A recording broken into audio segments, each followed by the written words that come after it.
Welcome to Fire and Smoke. My name is Sheikh and today I'm going to show you how we made this. Moist, delicious, barky brisket burnt ends. They've been done inside the tin foil. That's allowed all the fat to render down. It's effectively sous vide them in their own juices. Now we've got our briskets on, let's not forget about all the offcuts, all the trimmings. As I said earlier in the video, we're going to try a little experiment today. We're just going to cut them all up. We're going to get them in a tray. We're going to cover them in the same Fire and Smoke house blend brisket rub, and we're just going to see how it goes and just try something a little bit different. I thought, well, let's just try it before we clean down the chopping board, because ultimately the flavours on here are the flavours that's going to go in there, and it'll be all the same. So yeah, let's just get into it. Let's just grab a bowl. We've got chunks here. What we want to try and do is we want to probably just try and get the chunks, get them down, I don't know, but inch by inch, squarish parts, and we'll just see how it all plays out in the end. So yeah, let me quickly fire through this entire bowl, and then obviously I'll get back to these.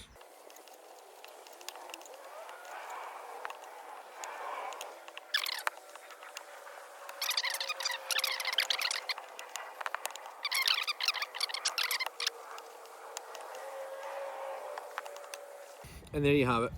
So ultimately we'll call this the bin pile. If you want, you can keep that, you can render it down, get whatever little fat there is out of it, but I just really don't see the point. So that's now the bin, and this is what we're left with. So we've got a full pile, around about inch by inch. Some of them are bigger, some of them are smaller, and all we're going to do is we're going to season these exactly the same as we've seasoned the actual brisket. Yeah, let's just get it all back in the bowl, and we'll just mix it all in there. It just seems probably easier to do it in here with what we started with last time, which is some sauce.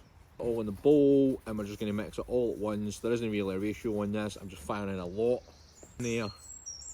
There you go, full bowl of mustard, of garlic, of salt and pepper. Let's just mix it all together.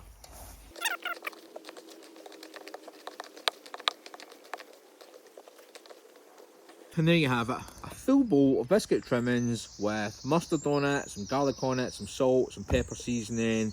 They're all about an inch by an inch big. They'll be really good. The fat will render down on these. We're going to cover them in barbecue sauce. They're going to be absolutely delicious. But again, these are going to take as long to cook as the brisket, because ultimately it'll be just tiny, smaller chunks. Let's get the chimney starter going, and you're using lumpwood charcoal only. Within an instant, 15 minutes are gone and the coals are ready to go into the pit. The coals are in, so it's time to get our first wood split in there and let the pit come up to temperature. Whilst the pit's coming up to temperature, all we're going to do is get our burnt ends completely spread out over the entire cooking grate, get as much space in there between them as we can, because this is going to allow it to take on a lot of smoke and a lot of flavour. This is what you should have, a pit full of brisket trimmings, which are now going to be turned into burnt ends. The first split is fully on fire, so let's get the pit closed down and let's get the cooking process started. About an hour in, and we're going to take a first look at what we've got, and as you can see, things are starting to take on a lot of colour, they're starting to take on a lot of flavour, temperatures are exactly where we need them. These are going absolutely amazing so far. A couple more hours into the cook and things are proceeding along nicely. We've got lots of colour and lots of bark on there.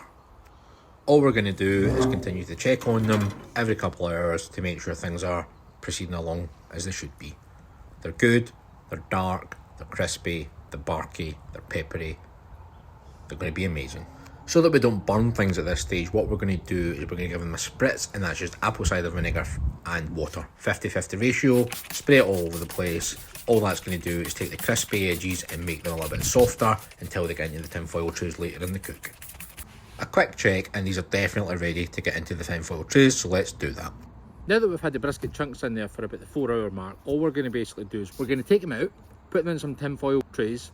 Then what we're going to do is put a little bit more garlic in there, a little bit more salt in there, a little bit more pepper, drench it in barbecue sauce, a little bit of butter, a little bit of honey, cover them all up in tin foil and let them go for another 2, maybe 3 hours, just until they're completely soft, completely tender. 2 store-bought trays.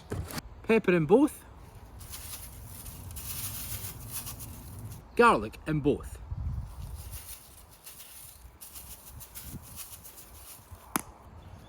Store-bought cheap barbecue sauce to get us going. This is just the base, we'll keep adding flavour.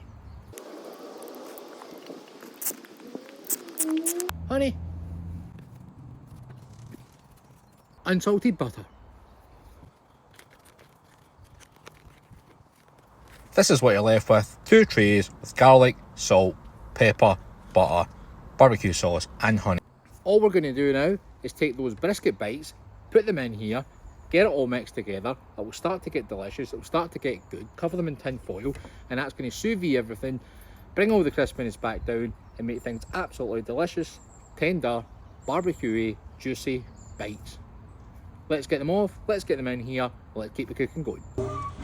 One last quick check before we get them in the tinfoil trays, and they are super dark, got lots of colour, lots of good bark on there, lots of good flavour, and they're ready just to be taken on to the next stage and to get into the tinfoil for some sous vide.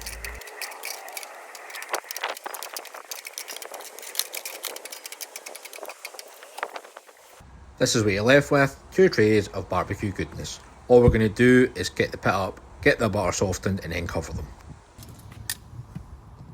The butter's starting to melt, so let's get them a quick mix and let's get the lid shut and let's keep the cooking process going for a little bit longer.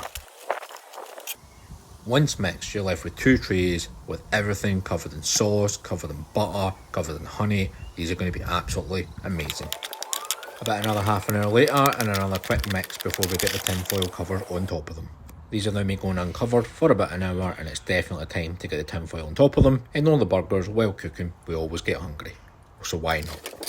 Putting the tinfoils on super easy. All you do is take them off, put a tinfoil sheet on top of it, grab the next one, do exactly the same, throw it back in the pit, shut the lid.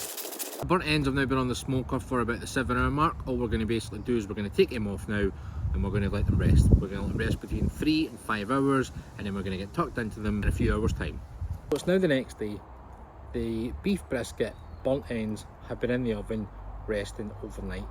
We brought them all the way down from cooking temperature to 160F and they look absolutely phenomenal. So let's get it unwrapped and let's see how we did.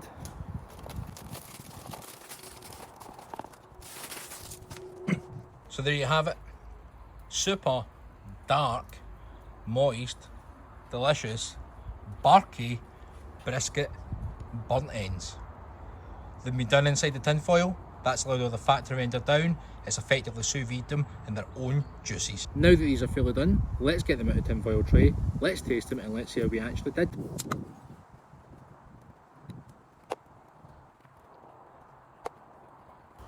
No point bringing them all out, but this is what we've got. Delicious, smoky brisket burnt ends.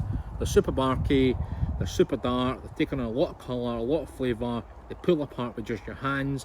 As you can see in there, we've got a really good smoke ring. Let's try these out. That piece there. These are super sticky, super delicious, super rendered down. Got such a deep flavour of smoke on there.